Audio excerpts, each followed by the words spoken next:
Hey, everybody. This is the Omaha World-Herald's College World Series and NCAA baseball tournament preview podcast. It is that time. We're getting ready for regionals, super regionals, and eventually the road to Omaha beginning June 17th. I am Evan Bland, along with our digital director for the Omaha World-Herald, Z Long, and we are pumped, man, for some baseball. Softball's been going for a couple of weeks now, and now the fun carries over onto the baseball side. You're a big baseball fan, right, Z? How exciting is this time of year for you? Oh, it's like a holiday for me. Memorial Day is a holiday for a lot of reasons, obviously, but for me, it's like a Christmas morning because that bracket show is going to be on 11 a.m. and all the prognostications, all the predictions are out the window, and you just kind of want to see that gift get unwrapped. And for us, it's special because we know 8 of them are going to come to Omaha. So to start that discussion, it really feels like summer. That's how you start to get into the mode that it's College World Series time. Yeah, it's always fun to see that selection show, see the brackets roll out. This year, there were 31 teams that earned those automatic bids. So we saw 33 at-larges show up Monday on the selection show. I guess let's just kind of start big picture, Z. Like when you look at the field, when you looked at maybe some trends or storylines that emerged, what stood out to you? Well, I won't jump on the obvious one that every other baseball writer in the country's jumped on, which is NC State, which they've had a bad 2 years involving NCAA baseball. Let's just put it that way. The thing I think stood out for me immediately was the Big 12 conference and how they handled the Big 12 in terms of hosting and seeding. There was some perplexing things there. I thought Oklahoma is playing great baseball right now. They just absolutely, they go through, finish the season strong, just out of the conference lead. Then you win the Big 12 tournament in very convincing fashion. I thought they deserved to host. They didn't get it, but Oklahoma State and Texas did get host out of that. Mm-hmm. So Oklahoma State, I kind of understand because they've been up there all year and they've played a really tough schedule. Texas is perplexing to me. I think they're a great team. I think they're a CWS caliber team, but I just thought the body of work Oklahoma deserved to get in. And, TCU and Texas Tech, you look at that part, TCU is a conference champion, regular season gets a conference champion. And what's their gift? Yeah, they get sent to College Station. That was real cute, and you knew that was coming. You could just pencil in that they were going to go visit their old friend Jim Slosnagel down in College Station. And then Texas Tech, yes, you get sent to the weakest national seed in Georgia Southern, but you're playing Notre Dame, a team that was prognosticated by a lot of people to host. You're going to put those two in the same bracket to play each other. So that was perplexing to me. I know the SEC and the ACC are great baseball, don't get me wrong, but I was a little bit perplexed with how they handled the top 4 teams in the Big 12. Okay, yeah. There were definitely some interesting, curious decisions, I suppose would be a way to put it. You alluded to NC State. They were one of the major snubs. I think you could make the argument certainly that they deserve to be in over Ole Miss, which was a sub 500 SEC team. Ultimately, the decision to include Ole Miss and keep NC State out means that 9 ACC and 9 SEC teams are in the field. That's the most in this particular NCAA tournament. I think a couple other things that were interesting about some of the selections in general was the emphasis on non-conference strength of schedule. And so you saw that with Rutgers being left out, and they were well above 200. And that was sort of they were one of the last 4 teams out. That was certainly one of the things that the committee pointed to that hurt them. Dallas Baptist on the other side of the coin, I think, was number 1 or 2, and they were in. That was sort of the tiebreaker for them. Those sort of metrics hurt leagues like the Big Ten, which only got 2 bids for the first time in 8 years, because it's harder to schedule some of those stronger teams in the South. I think, another thing that's interesting to me is the regional hosts. You see some interesting faces at the top. Virginia Tech, East Carolina's hosted, but they're not necessarily a brand name. Southern Miss, Maryland's breaking through, Georgia Southern, like you mentioned. And so what that does to me is it makes it a really interesting crop of 2 seeds where you've got, it's really strong. You're talking A&M TCU could match up in a regional. Same thing with like Oregon State Vanderbilt, Oklahoma State Arkansas, Miami Arizona, Louisville Oregon. These are all regional matchups because you have some of these different teams at the top. It's made up for a really strong field of 2 seeds. Yeah, and that was kind of what some of the shocking stuff there is. And that's why I said before we started this video, anarchy, I think, is going to be the theme. Even though I'm pretty chalky in my predictions down here, I think you're going to have a hellaciously exciting first weekend of NCAA regional baseball. There's going to be a lot of upsets. There's going to be a lot of vicious baseball played. And it's because of what you said, those 2 and 3 seeds, if you want to call them that, in those regions, some of them are just vicious things to get out. And, the one team you mentioned, I think it'll be fascinating to watch East Carolina. Do they finally break down the door? Does Cliff Godwin get them to Omaha? Well, I like their regional. I don't like them matched up against Texas. That's a tough draw, even though Texas would have to go to East Carolina. One other quick note too: no local teams. Obviously, we're based in Omaha, and it was only 3 years ago that Nebraska, Creighton, and Omaha all made the field, and all had fairly interesting regionals where they were. So I'll throw out one local angle for people if they're looking for that, and that is former Nebraska player and assistant coach Andy Sawyers. He's coaching Southeast Missouri State. Yep. As a 4 seed, and they're heading to Louisville. So that's another, if you're jonesing for some sort of a Husker or in-state angle, that's something you can do. They're in a pod with Michigan and Oregon out there, so that should be pretty interesting. So the other thing I wanted to ask too, Z, when we talk about underdog picks, you look at the history of this CWS event in downtown Omaha back to 2011, 8 of those 10 times there's been a 3 seed in the field. Obviously, sometimes you see a team like Coastal Carolina rise up and win the thing. So you never know, how it'll play out, but you do know with some certainty that somebody is going to break through. I'm curious who that team or maybe teams are for you in this field. You're going to hate me because when I say the names, you're going to go, Z, what are you doing? You can't pick blue bloods. But the 3 things that stand out is, one, that's Stillwater Regional. Oh my God, that's must-watch baseball. Not only do you have, Missouri State in there, which is a team that can cause problems, Oklahoma State on their home field, Arkansas, which, as we know, will travel well, and then Grand Canyon, who has been a Power 5 conference killer this year. Yeah. I know they had a kind of a rough conference tournament, but damn, have they played some tough teams. So that one I'm going to watch. Whoever comes out of that Stillwater Regional is a problem. And if it is a GCU or somebody like that, no reason why they can't get to Omaha. And Arkansas, even though, they're quieter this year, which I think maybe suits them better than all the noise they had last year, they're going to have a chip on their shoulder going over there, and their fans have fun getting a ticket to that regional is all I can tell you. Now, the 2 underdogs, and you're going to love this. So they're blue bloods, but they're in positions that damn sure are underdog positions. And I think they could get to Omaha and cause a big problem. And that's either LSU or UCLA. And they are in very, very tough sub brackets. LSU's in Hattiesburg against Southern Miss, which, oh boy, that'll be an atmosphere too. There'll be a few Purple fans over there. And if they get out of that, they would probably go up against that Miami Regional and Coral Gables. But, I've been in that atmosphere down there. It's not intimidating in Coral Gables. Miami's a great baseball team. LSU could override that. UCLA, the Pac-12, we need to put a lot of respect on the Pac-12. If you watched any of those tournament games this weekend, one, they got insane, but damn, that conference is good up top. Stanford may be playing as best as anybody right now. Oregon State, UCLA, those are great teams. Auburn, I just don't know what to expect out of them in that home regional. And they got Florida State in there. That is a vicious, vicious regional with Southeastern Louisiana as well. So I think LSU and UCLA, if they can survive their respective areas and get to Omaha, I know they're blue bloods, but they're not seeded as such. Those are 2 teams that could win a national title. That's interesting. I'll agree with you on LSU. I thought that was a team. The RPI, the strength of schedule, kind of the path, it all sort of lines up. And we've seen it before. I mean, a brand name school like that maybe didn't roll through the SEC, but they figure it out and they get going late. I think that's one of my teams to reach Omaha as well. I think that's interesting. My Cinderella team, though, and I wrote about it for our Omaha 8, is Coastal Carolina. And people will remember them from winning the championship in 2016. Am I doing it right? Yeah, right. Chanticleer. There you go. Now it's better. Okay, there's my hand signal. Yeah, there it was. The Chanticleer. So there's a lot of things I like about them. I like that they have, strong pitching at the top, which you need this time of year. You have to have those studs. The the elite arms outweigh sort of the depth at this point because you need them in those big games.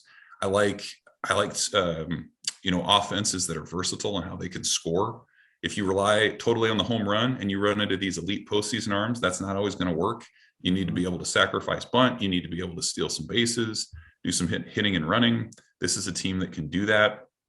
And I like the draw. I mean, we talk about East Carolina not being able to break through, maybe that trend is something that continues. And then if they were to make it into the supers, you look at the other side with Texas, Air Force, Louisiana Tech, Dallas Baptist. I mean, to me, that feels like such a toss-up sort of regional with a lot of teams that can rise up. I feel like that's a team that can make it, out of that particular field. So that's interesting too. But and the Sun Belt's been phenomenal this year. A team I think a lot of us really wanted to hitch a wagon to, and you still can, is Texas State out of the Sun Belt. If they wouldn't have got sent to Palo Alto to play Stanford, but watch them in that regional, they are vicious. And then if they would somehow get past Stanford, which is saying a lot, I don't think any of us are circling the Maryland, LIU, Wake Forest, UConn regional as the strongest thing on the face of the earth. A Texas State Bobcat in Omaha, not a far stretch. And I think that's respect also to the rest of those Sun Belt teams, because that's a damn good conference with a lot of good power hitters. That's a great point. And Sun Belt, 4 NCAA qualifiers overall. Absolutely. So not a rollover league by any stretch of the imagination. All right, last one, Z. Everyone knows Tennessee had the runaway, had the historic season, 53-7, win the SEC regular season championship and the tournament. Even though it felt like they didn't even really try in the tournament, they still win the thing. I assume, most people are picking the Vols to win it, but if you weren't picking them, if you had to pick somebody else in the field that you like to come to Omaha and to dogpile ultimately, who do you think? And it's a tough one because I'm watching Tennessee. My God, is it fun to watch? Can we just get them here at least so we can see Ben Joyce throw, so I can hear the oohs and ahs of Charles Schwab Field when the kid runs it up there at 104. At least there's an entertainment value to that. And they hit the damn ball so well. We should have to do a shot every time we say the word gorilla ball from this point on through the World Series, because there's going to be a lot of home runs, my friends. My God, can they hit the baseball? So it's tough to pick against them. But when I look down a bracket, and, I looked at who I would pick to make it into Omaha. And as we know, those brackets stay. They don't reseed those. That's a vicious top half bracket. And I'll just tell you, Evan, who I've got making it to Omaha in that top half. Yeah. Tennessee, Texas A&M, and then the dark horse for me is Oklahoma. I've got them in the World Series. That's a tough bracket. And A&M is a team that's very familiar with Tennessee. That's somebody who could pop them. A&M gets into the title series. Schlossnagle knows how to play in Omaha. That's a scary team. If I look at the other side, and this is where I took the risk because they got to get here, and it's a tough road, Oklahoma State. That baseball team has played a really tough schedule, and they would be in a bottom half of the bracket with some good teams. But if they got in the series, I think they got the power hitting and enough top 3 arms. That's a team that could sneak in and win a national title. But like I said, I'm saying that very apprehensively. What about you? Okay, so before I tell you mine, I'm curious about your A&M pick, because I also picked A&M to make the College World Series field. And as I was diving into them, I didn't feel like they did any one thing particularly well. And it didn't feel like they had 1 or 2 guys who have been carrying them, but they keep finding a way. And I know you're especially familiar with the Big 12, even though they're not in the Big 12 anymore, but that area. And what is it about A&M that you liked? Because I like them too. You just summed up Jim Schlossnagle. You just summed him up beautifully. Look at TCU, the teams that, he broke the door down hard at TCU and made them a mainstay in Omaha. And what do you remember about them, Evan? They just do. They just exist. They had a hell of a pitching coach who's now their head coach at TCU, and Kirk Sarloos. They've had some really big bats over the year, Luke and Baker among those, and but they just play the game the right way. And that's the one thing I think everyone thought when Jim Schlossnagle took that A&M job, they're going to be fundamentally sound, because that's what his teams at TCU are. And sometimes with Omaha, it isn't the glitz and the glam, because we all get caught up in that. It's just the teams that go out with let me use the cheapest analogy in the world, pack their lunch and are going to give you a problem. And the two teams that reek of that scenario are Stanford and Texas A&M.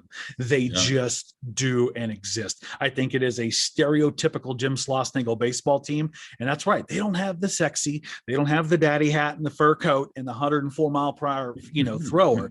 No offense to Tennessee, but A&M won a lot of damn tough baseball games this year in arguably the best conference in the country. I think that's why I got that belief in them. Yeah, that's a good point. And everyone focused so much on Tennessee that you kind of forgot about A&M behind you. And I do think too, the path is not insurmountable. I mean, I saw TCU firsthand early in the year when they played Nebraska. They were okay. I mean, and they got better as the year went on. And then you look on the other side, Louisville, Oregon, Michigan. I mean, those are all nice teams, but certainly no locks to make it to Omaha either. My favorite, if I had to say someone other than Tennessee, would probably be Oregon State. I felt like they were one of the most consistent teams all year. A top 5 fielding team.